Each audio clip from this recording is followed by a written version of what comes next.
agendanya n'ahandi ariko umunsi wa mbere nahereye muri kino kigo.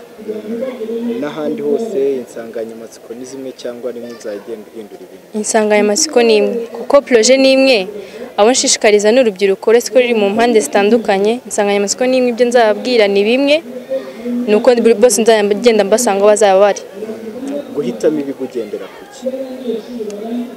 Nibanze kuri 9 years cyane ko ariho abana benshi bagifite imyumvire cyane y'ababyeyi babo. Ubundi abenshi iyo biga muri internat bahindurana ibitekerezo, ugasanga umwe ahinduye mugenzi we, ariko ahangaha usanga umwana ava ku ishuri akataha.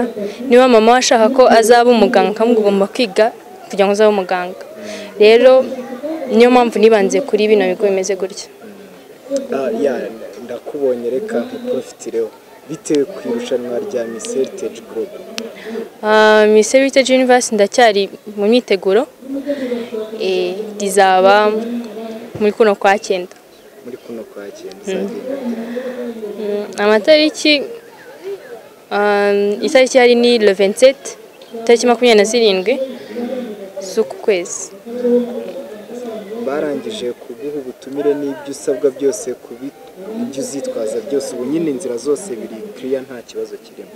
Ubutumire bwo burahari ko kugira ngo bakonfaminge ko nzaza, ubutumire bwari buhari. Ibindi biracyari mu nzira. Nta kibazo se kirimo?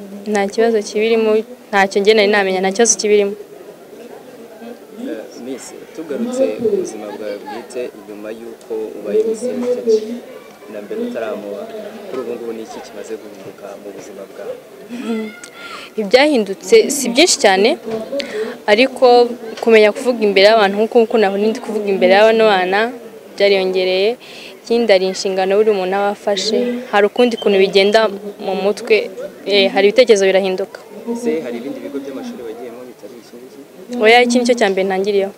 Ushatse kuvuga ko projet ya mbere, projet wamuritse muri Miss Rwanda aribwo bwa mbere yitangiye? Projet namuritse muri Miss Rwanda nibwo bwa mbere nyitangiye, ariko hari ibindi bikorwa nakoze mbere yuko nkora ibi ngibi. Ese ubona igihe kitazagufata? Oya, igihe ntabwo kizamfata kuko ibigo birahari, abana bari ku ishuri, njye nsabwa kujya, bisaba kuvuga n'abayobozi gusa, nta bindi bintu bikomeye. Tugarutse abamisi ngira ngo mujya gutangira ku buzima bwawe bwite, duse nkaho tugaruka ku buzima bwawe.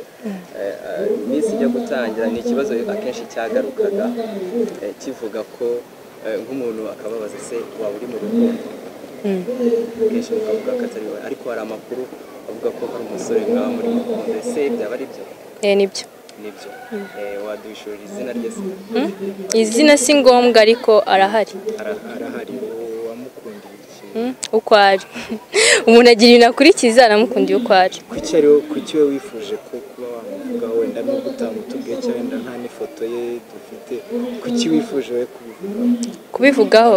Igihe nari ndi mu marushanwa ntawe nari mfite, ariko barahari. Ese ari ikibazo ngira ko mujya mu marushanwa bavuga ko utagomba kwinjira mu irushanwa ufite umukunzi cyangwa ari umukunzi? Oya, ibyo ntabwo bidugutegeka.